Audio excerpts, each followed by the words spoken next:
What if the most daring invention of humanity didn't roll on land, but floated on water? We often imagine the earliest humans wandering grasslands, chasing animals, and discovering fire. But picture something even more ambitious. A group of early humans standing at the edge of a vast ocean. Waves crashing, no land in sight. Yet someone looked at that water and thought, maybe we can cross it. That idea changed everything. Long before pyramids, long before metal, early humans reached places like Crete, Flores, and the Philippines. These islands were never connected to the mainland, not even during the Ice Age. So how did humans get there nearly 900,000 years ago? Not by accident, not by drifting, but by building something that floated. Simple logs tied together, bamboo platforms guided by currents, maybe even early paddles. These weren't just tools.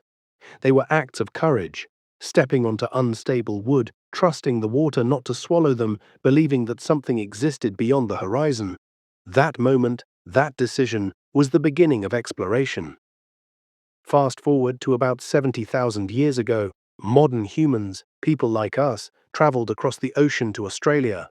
That wasn't a lucky boat ride, that was organized navigation. Multiple boats, multiple families, hundreds of miles over open sea. They must have understood wind direction, observed currents, planned long journeys, trusted leadership and teamwork. And with every successful crossing, new land, new resources, new opportunities. Oceans stopped dividing us. Water became our first highway. Human life began gathering around rivers, lakes, coastlines. Because water offered drinking food, transportation tools, and materials. A way to the wider world. The Nile, the Tigris Euphrates, the Indus, the Yangtze, all the earliest civilizations were born where boats could travel.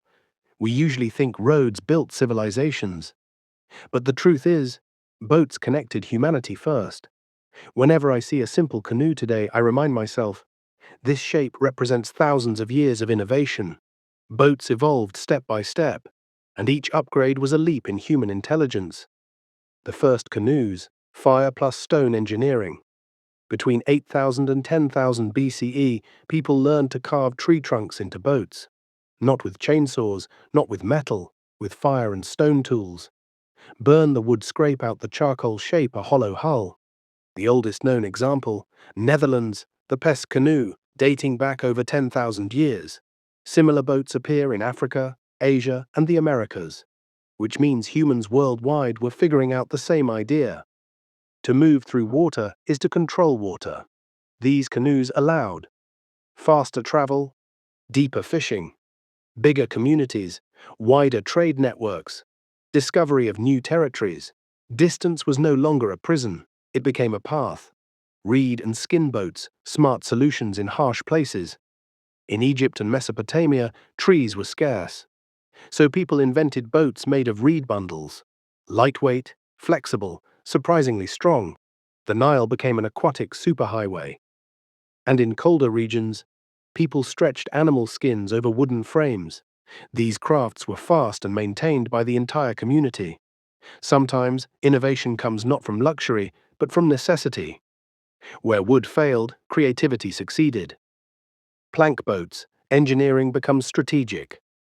The next breakthrough, plank-built vessels, boards joined by stitching, pegs, or rope, not a floating log anymore, a designed structure. One legendary example, Khufu ship, Egypt. Built around 2500 BCE, 143 feet long, complex joinery, no metal nails.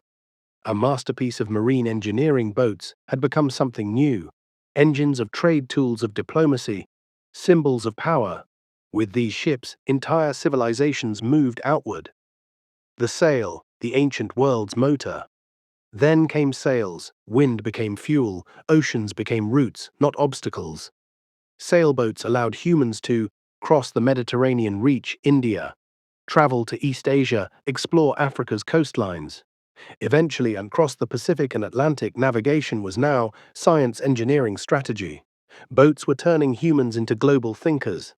The world suddenly felt smaller, and possibilities felt infinite. Trade didn't start on roads, trade started on water.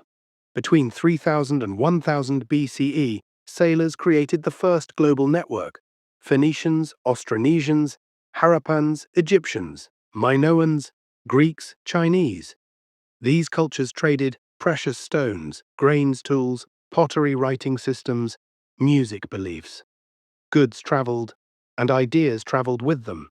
Boats didn't just move objects, they moved knowledge.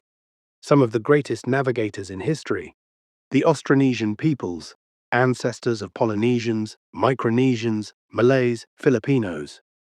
Without metal compasses, they checkmark read currents, checkmark, studied stars, checkmark, understood bird flight paths, checkmark measured waves by feel. Over thousands of years they explored, globe from Taiwan to the Philippines, to Indonesia, to Papua, to across the Pacific, to Hawaii, to Easter Island, to New Zealand. They crossed 10,000 plus kilometers of open ocean, the type of journey modern sailors still find challenging. They proved that human curiosity is stronger than fear. Cities formed not in the middle of deserts, but beside water, because rivers provided. Transportation, boats could carry more than humans. Communication, ideas moved quickly. Cultural growth, groups shared knowledge, societal expansion, leaders, rules, writing early trade economies, specialization of labor. Without boats, no pyramids, no temples, no cities, no shared history. Boats were the internet of the ancient world. Isolation makes societies stagnate. Connection makes societies advance. Once communities exchanged ideas, tools, improved languages, developed religion, evolved technology, accelerated. Every encounter at a riverbank or harbor was a spark of innovation. So when we talk about big inventions, we must include one of the earliest and greatest. A floating tool that connected the human story. The first boats weren't just wooden structures, they were dreams made real. Dreams that said, we don't have to stay here. The world is bigger, and we can reach it. Water once divided us, until boats united us. This idea didn't just reshape travel, it reshaped humanity. Everything that followed, global trade, exploration, migration, civilization, began with people brave enough to trust the sea. So next time you see a canoe on a quiet river, remember, that simple shape carried our species into the future. Boats built the world, and they're still carrying us forward. If you enjoy learning how human genius shaped our history, don't forget to like, subscribe, and share this video. Together, we'll continue uncovering the greatest ideas that made us who we are. This is Genesis of Genius. Thanks for watching.